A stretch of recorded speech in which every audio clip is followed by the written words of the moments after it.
मजदूर दिवस बीत चुका है और उन मजदूरों की बात नहीं हुई है जिनकी हम आज बात करने जा रहे हैं। इन मजदूरों की बात क्यों नहीं हुई है? इन मजदूरों की बात इसलिए नहीं हुई है क्योंकि किसी फैक्ट्री का भोंपू बजते ही ये वर्दी पहने, हाथ में टिफ़िन का डब्बा उठाए सुबह सुबह पूरी भीड़ के साथ किसी फैक्ट्री में घुसते हुए नहीं दिखते। ये वो मजदूर हैं जो कहीं अपनी मांगों को लेकर रेल का चक्का जाम भी नहीं कर रहे होते। ये आपको शहरों में ईंट ढोते, पत्थर उठाते नज़र नहीं आते। अब भाई जो दिखते नहीं, जिनके विरोध प्रदर्शन से जनता को समस्याएं नहीं होती, उनके बारे में कोई बात क्यों करेगा? तो भाई मजदूर इनके बारे में बात नहीं करते। मजदूर इनके बारे में बात इसलिए नहीं करते क्योंकि ये तो खेतों में काम कर रहे होते हैं। तो भाई आप सोचेंगे कि फिर इनके बारे में किसान बात करते होंगे। तो भाई दिल्ली के जो आढ़ती और ज़मींदार दिल्ली के आसपास के इलाके को घेरे, वहाँ पर दंगा फसाद कर रहे थे, हिंसा फैला रहे थे, मस्त एसी टेंट में आराम फरमाते हुए विरोध प्रदर्शन कर रहे थे, फार्म बिल को वापस लिए जाने की बात कर रहे थे, वो भी इन मज़दूरों की बात नहीं करते। वो इन मज़दूरों की बात क्यों नहीं करते? वो तो किसान हैं भाई। वो इसलिए बात नहीं करते क्योंकि ये जो किसान हैं इनके पास अपनी ज़मीन नहीं है ना, तो आढ़ती ज़मींदार इनकी बात क्यों करेगा? ये वो मज़दूर हैं जिन्हें खेतीहर श्रमिक, खेतीहर किसान इन नामों से बुलाया जाता है और इनके बारे में कभी कहीं कोई बात नहीं होती। बिहार से जो पलायन, मज़दूरों का पलायन होता है, उसमें एक बहुत बड़ा वर्ग ऐसे ही मज़दूरों का है जो बिहार से निकलकर पंजाब, हरियाणा जैसे राज्यों में मज़दूरी करने के लिए जाते हैं। इन मज़दूरों के पलायन के बारे में अगर आप कहीं बिहार सरकार के मंत्रियों से, नेताओं से बात कर बैठे तो आपको बड़ा अच्छा सा जवाब सुनने को मिल जाएगा। ये रटा रटाया जवाब होता है जिसमें कहा जाता है कि भारत के लोगों को कहीं भी जाकर अपनी आजीविका कमाने का हक है। अगर बिहार के लोग बाहर जा रहे हैं तो आपको दिक्कत क्या है? भाई मेरी दिक्कत ये है कि बिहार का मजदूर अपने घर से सैकड़ों किलोमीटर दूर मजबूरी में काम करने जाता है। उसे कोई शौक नहीं होता कि वो दिल्ली जाकर, पंजाब जाकर, हरियाणा जाकर खेती करे।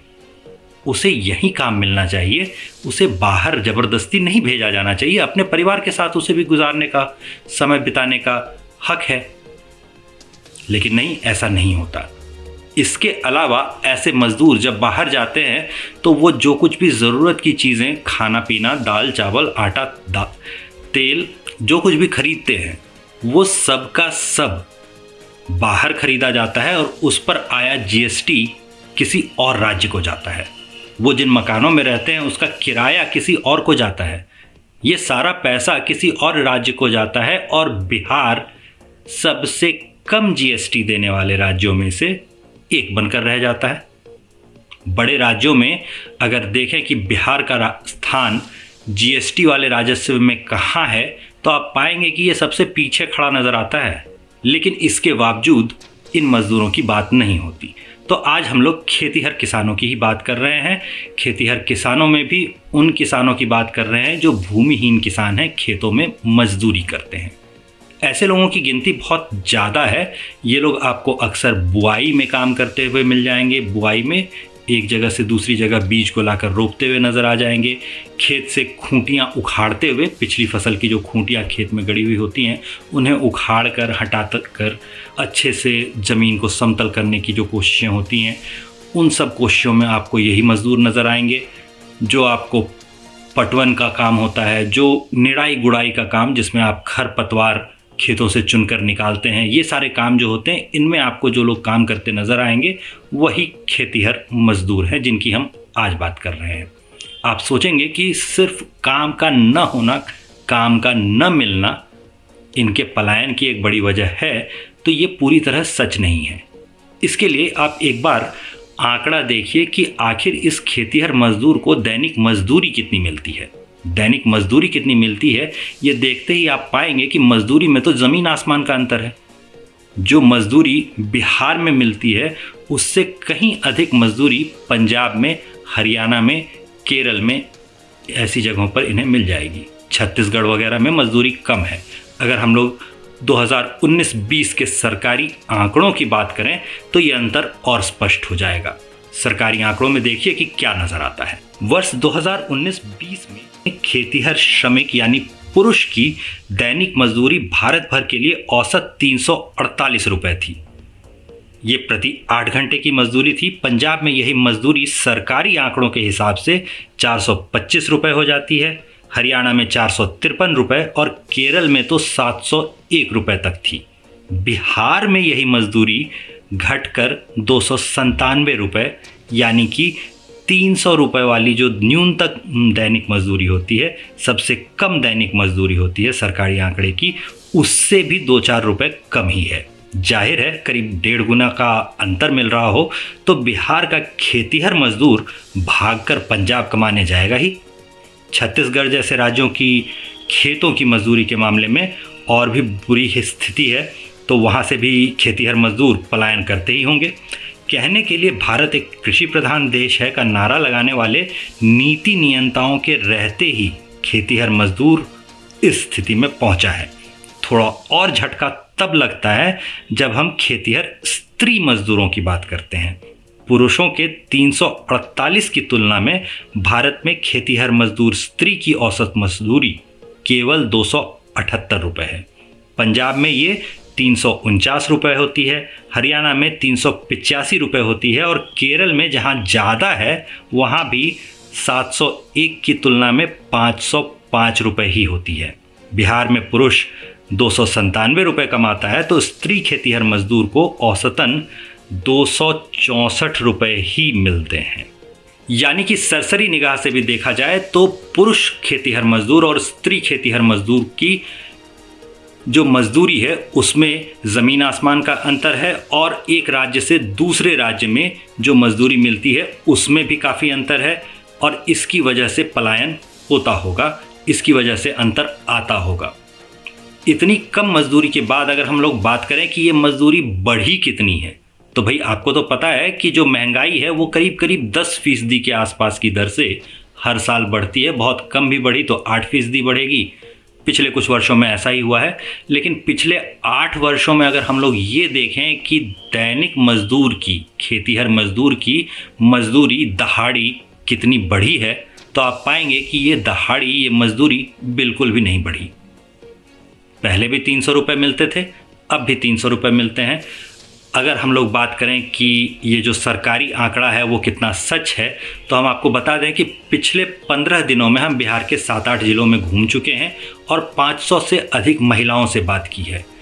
इन महिलाओं से बात करने पर पता चलता है कि असल में जो बुआई की मजदूरी होती है वो स्त्री के लिए 150 रुपये होती है और पुरुष के लिए 300 रुपये होती है। 150 से 200 रुपये अगर स्त्री कमा रही है और 300 रुपये पुरुष कमा रहा है, तो आप समझ सकते हैं कि ये अंतर 264 और 257 वाला नहीं है, यानी कुल 50 रुपये जैसा अंतर नहीं है। ये अंतर सीधे सीधे 2 गुने का अंतर है। 150 रुपये और 300 रुपये में 2 गुने का अंतर होता है। 200 रुपये से भी अगर आप देखें कि 300 रुपये कितने ज़्यादा होते हैं तो 1.5 गुने का अंतर हो जाता है। काफ़ी ज़्यादा अंतर है।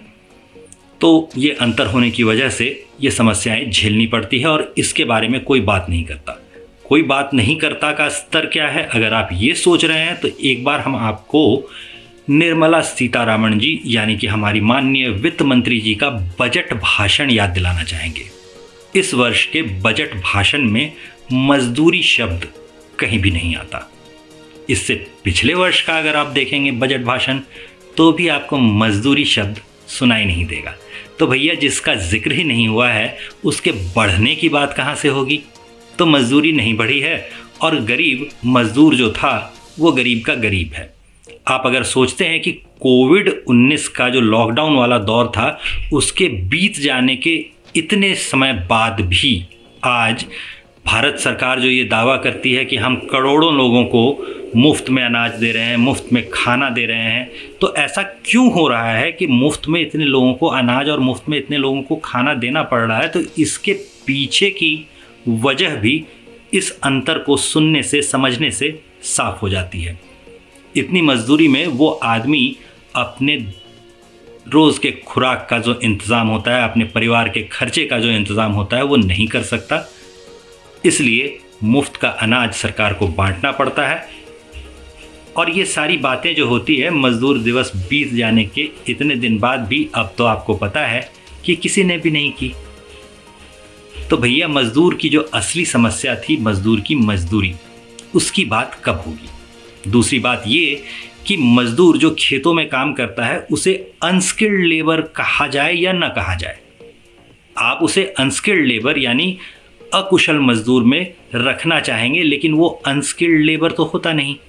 उसे खेती के तौर तरीक़ों का पता होता है। उसे पता होता है कि अगर उसने एक बीज इस जगह बोया है तो उससे करीब करीब कितनी दूरी पर दूसरा बीज बोया जाना चाहिए, कतार कैसे बनाई जाती है, खेतों में पानी कैसे पटाया जाता है, सिंचाई कैसे की जाती है।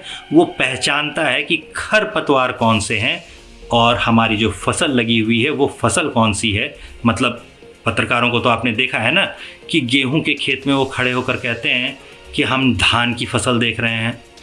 ऐसा होता है, बड़े पत्रकार शहरों से आने के बाद वो कहते हैं अब आलू से सोना निकालने वाली मशीन की बात जैसे नेता करते हैं, वैसी ही कुछ बात राजीव गांधी, उनके पिताजी, काफ़ी पहले कर चुके हैं। आपको पता होगा, कोई कोई धान का पेड़ कह देता है। वो जो रूस की रानी का किस्सा होता है जिसमें उसने कहा था, या फ्रांस की रानी का किस्सा होता है जिसमें उसने कहा था कि भाई अगर गरीबों को ब्रेड नहीं मिल रहा तो वो केक क्यों नहीं खा लेते।